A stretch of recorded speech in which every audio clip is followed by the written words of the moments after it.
আসসালামু আলাইকুম everyone, welcome back to my another blog from simple life style. আমি মঙ্গলবার মর্নিং থেকে ব্লগটা শুরু করছি। ফার্স্টে এখানে একটুখানি সামান্য পরিমাণ লবণ আর 1 চিমটি পরিমাণ তেল দিয়ে এখানে পানিটা সিদ্ধ করে আমি একটা আটার ডো তৈরি করে নিব। আটাটা এভাবে সিদ্ধ করে নিলে কিন্তু রুটিটা অনেক দিন পর্যন্ত সফট থাকে, ফ্রিজে রাখলেও খুব বেশি সমস্যা হয় না। তবে আমার গতকালকে আটাটা একটুখানি হার্ড হয়ে গিয়েছে বলতে কি, আর একটু যদি নরম থাকতো তাহলে খেতে ভালো লাগতো। তবে রুটি নরম হয়েছে, বাট আমার তৈরি করতে একটুখানি কষ্ট হয়ে গিয়েছে। আমি যেহেতু নিজে হাতে তৈরি করি, আর রুটি মেকারে রুটি তৈরি করার পরিবর্তে এভাবে তৈরি করতে কিন্তু আরও বেশি স্বাচ্ছন্দ্য বোধ করবেন আপনি। আমি দেখেছি, বাট আমার কাছে ওটা ভালো লাগে না। দেন এখানে এক এক করে আমি রুটিগুলো তৈরি করে নিয়েছি। রুটিগুলো সবসময় খেয়াল করবেন, দুটো সাইড যদি সুন্দরভাবে ফুলে ওঠে তাহলে রুটির ভিতরে আর কাঁচা থাকে না। তারপরে এখানে আমার বাবার জন্য আমি ডিম পোস্ট করে নিব। আমার বাবার জন্য ডিম পোস্ট করার জন্য আমি যেহেতু এই তাওয়াতে আমি রুটি ছেঁকে নিয়েছি, একটা টিপস, সেহেতু এখানে যদি আমি সাথে সাথে ডিমটা দিই তাহলে কিন্তু ডিমটা লেগে যাবে। তেল দিয়ে তেলটা সুন্দরভাবে গরম করে নিচে সামান্য একটু পরিমাণ লবণ ছিটিয়ে দেবেন, তাহলে আর ডিমটা লেগে যাবে না। দেন পেঁপে সবজিটা তো ছিল, রুটি দিয়ে আমার বাবাকে আম কেটে আমি সুন্দর একটা সকালের নাস্তা রেডি করে দিলাম। গতকালকে আবার সকালেও খেয়ে গিয়েছিল না, শুধু পাউরুটি খেয়ে চলে গিয়েছিল। তারপরে আমার বাবার জন্য একটা শরবত তৈরি করে নিয়েছিলাম। আজকে শরবতের জন্য আমি আর আলাদা কোনো ক্লিপ রেডি করিনি, আসলে আমার ভালো লাগতেছিল না। তারপরে ভিডিওরও প্রচুর চাপ ছিল গতকালকে, সব দিন তো আর আসলে সমান হয় না। তারপর আমি ভিডিও মেক করতেছিলাম আর এক এক করে কাজ করতেছিলাম। এখানে আমি মুগ ডালটা সুন্দরভাবে ভেজে নেব। মুগ ডালটা ভেজে নেওয়ার জন্য এখানে আমি 250 গ্রামের মতো মুগ ডাল নিয়ে নিয়েছি। আজ আমি একটু মুড়িঘন্ট রান্না করব, তাই মুগ ডাল মাসকলার ডাল, এই দুই ধরনের ডাল একটু ভেজে নিলে কাঁচা গন্ধটা চলে যায়। ভেজে আমি এটাকে পানি দিয়ে সুন্দরভাবে ক্লিন করে পানিতে ভিজিয়ে রাখলাম। তারপরে আমি রান্নার জন্য প্রস্তুতি নিয়েছিলাম। দেখেন আমার ডালটা ফুটে একেবারে ডাবল হয়ে গিয়েছে। আর এখানে আমি দুন্দল দিয়ে একটা মাছের পাতলা ঝোল করব। পাতলা ঝোলের তরকারি খেতে তো আমি অনেক বেশি পছন্দ করি, বাট আমার বাবাটার কাছে শুধু ওই যে ডিম রান্না করেছিলাম ওই ধরনের ভুনা রেসিপি ওর কাছে সবচেয়ে বেশি ভালো লাগে, আর এটাই সব সময় বলে। তারপরে এখানে আমি মাছটা ভাজি করে নেব, যেহেতু মাথাটা আমি ডালের ভিতরে দিব এর জন্য। আর মুড়িঘন্টর ডালে মাথাটা ভাজি করে নিলে সবচেয়ে খেতে বেশি মজা হয়। আর মাছগুলো আমি ঝোলে দিব। যে কোনো মাছ দিয়ে ধুন্দল এমন একটা সবজি, আর খুব পছন্দের একটা সবজি প্রত্যেকেরই, ছোট বড় আমি মনে করি এমন একটা সবজি ধুন্দল, এটা যে কোনো মাছ দিয়ে আপনি রান্না করে খেতে পারেন। এখন এই যে আমি মাছটা দেখেন ভেজে আমি তুলে নিয়েছি। দেন এখানে আমি ফার্স্টে মুগের ডালটা বসিয়ে দেব। আমার যেহেতু একটু রান্না করতে লেট হয়, ভিডিওর কাজ করতে হয় সকাল টাইমে, এর জন্য আমি 2 চুলায় 2টা রান্না বসিয়ে দিব। 2 জায়গাতে 2টা রান্না বসিয়ে দেওয়ার জন্য ফার্স্টে এখানে আমি ডালটা ভুনা করে নিব। ডালের জন্য পেঁয়াজ কাঁচামরিচ তেলে ভেজে সব রকম মশলা যেগুলো রেডি করে রাখছিলাম সব কিছু দিয়ে এখন আমি একটুখানি পানি দিয়ে মশলাটাকে সুন্দরভাবে কষিয়ে নিব। মশলাটা কষাতে দিয়ে আমি এখানে ধুন্দলের তরকারি রান্না করতে চলে আসলাম। এই তরকারিটা তো অনেক বেশি করে রান্না করব আমি। এই তরকারিটা তো খুব হালকা করে রান্না করবো, এর জন্য একটা পেঁয়াজ আর 2-3টা কাঁচামরিচ দিয়েছি। পেঁয়াজ আর 2-3টা কাঁচামরিচ দিয়েছি। এখানে আমি ধুন্দল যেহেতু একটু মিষ্টি জাতীয় তরকারি, আর সামান্য পরিমাণ লবণ আর হচ্ছে হলুদের গুঁড়া, মরিচের গুঁড়া সামান্য একটু পরিমাণ, জাস্ট মরিচের গুঁড়া ইউজ করতাম না, যেহেতু একটু বড় মাছ ইউজ করেছি। চিংড়ি মাছ দিয়ে সেদিন রান্না করেছিলাম। চিংড়ি মাছ দিয়ে রান্না করলে কিন্তু কোনো মরিচের গুঁড়া আপনাকে ব্যবহার করতে হবে না। চিংড়ি মাছ দিয়ে রান্না করলে আপনি এমনিতেই এটা রান্না করতে পারবেন।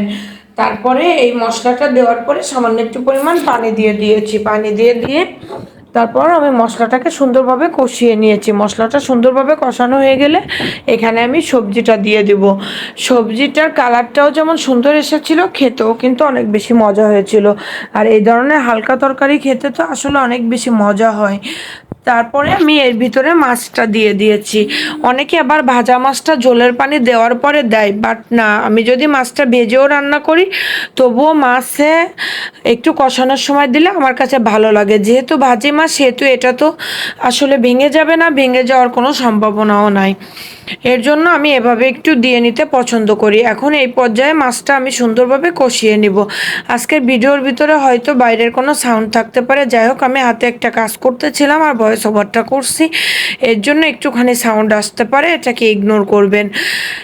এখন দেখেন আমি কিন্তু এই পর্যায়ে এখানে কোনো পানি ইউজ করেছিলাম না, সবজিটা সুন্দরভাবে কষানো হয়ে গিয়েছে। আর কতটুকু হয়ে গিয়েছে দেন, এখানে আমি 1 কাপ পরিমাণ পানি ইউজ করেছি। 1 কাপ পরিমাণ পানি ইউজ করে এখন আমি এটাকে ঢাকা দিয়ে রেখেছিলাম 10 মিনিটের জন্য। 10 মিনিট পর ঢাকা খুলে দেখি আমার তরকারিটাতে বলক চলে এসেছে। তরকারিটা সত্যি অসাধারণ হয়েছিল।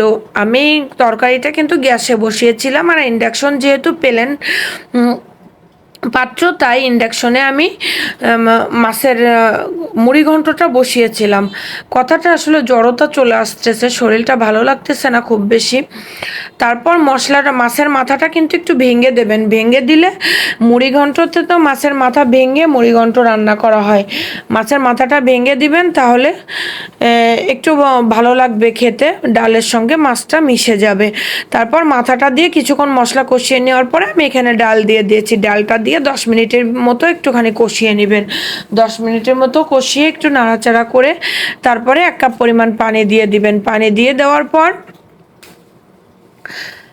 দিয়ে দেওয়ার পর এখানে আমি ঢাকা দিয়ে রেখে চলে গিয়েছিলাম অন্য কাজ থেকে।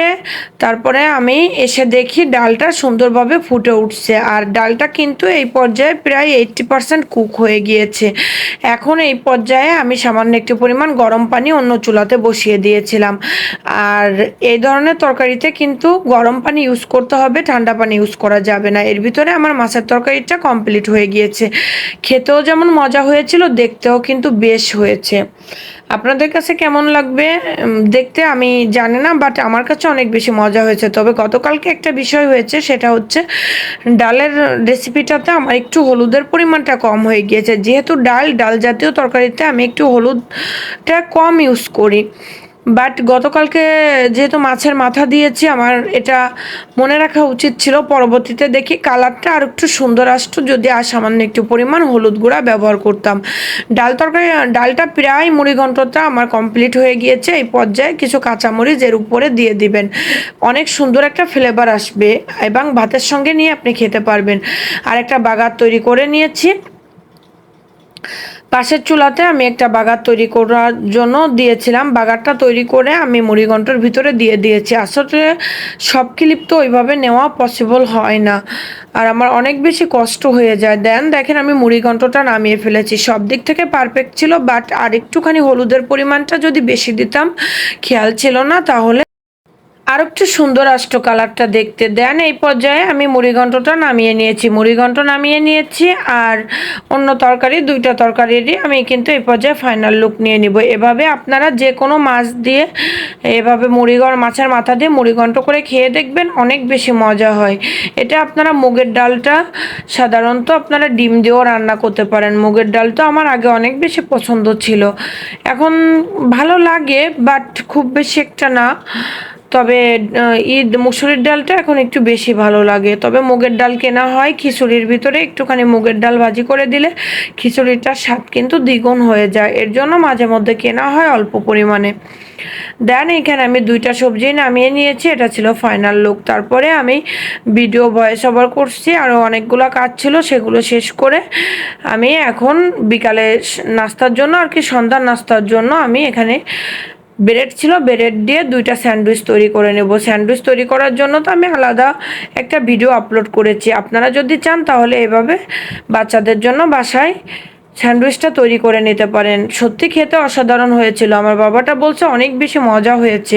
চিকেন দিয়ে একদিন ওকে এভাবে আমি আবারও একদিন স্যান্ডউইচ তৈরি করে দিব। অনেক বেশি মজা করে খেয়েছিল আমার বাবাটা। আর আমার বাবার খুশি তো আমারই খুশি। আমার একটুখানি কষ্ট হয়ে যায় আসলে, সন্ধ্যায় কোনো নাস্তা যদি রেডি নাস্তা না থাকে, সন্ধ্যায় নাস্তা রেডি করতে গেলে আমার একটুখানি কষ্ট হয়ে যায়। তারপরেও আমাকে রেডি করতে হয়, যেহেতু আমার বাবার পড়া শেষ করে রাতে খাওয়া দাওয়া করতে অনেক বেশি একটুখানি লেট হয়ে যায়। আর মাঝখানে ওকে আমি রাতের খাবারটা যদি খেতে দিই, তাহলে ওর পড়ার আগ্রহটা কমে যায়। এটাই তো স্বাভাবিক। রাতের খাবার খাওয়ার পরে দেখবেন স্বাভাবিকভাবে যে কোনো মানুষেরই ঘুম চলে আসে। এই পর্যায়ে যে আমি স্যান্ডউইচটা দেখেন রেডি করে নিয়েছি। আমার বাবাটা স্যান্ডউইচটা রেডি করে নেওয়ার পরে আমি 2 কাপ চা করে নিয়েছিলাম। কারণ আমি এখন নিয়মিত 2 বেলা চা খেতে পারছি না, একবেলা খাওয়ার চেষ্টা করতেছি, কারণ একটুখানি শারীরিক সমস্যার জন্য 2 বার আমার চা খাওয়া যাচ্ছে না। একটা চায়ের কাপ অনেকটা স্বচ্ছ, আর একটা একটু ঘোলাটে হয়েছে। কেন জানেন? আমি যে স্যান্ডউইচটা রেডি করে দিয়েছি আমার বাবাকে, ওইটা দিয়েই আমি ক্লিপ নেওয়ার আগে আমার খেয়াল নাই ওই একই চামচ দিয়ে নাড়া দিয়েছি। এটা ইগনোর করবেন। আল্লাহ হাফেজ, ভালো থাকবেন সবাই, সুস্থ থাকবেন।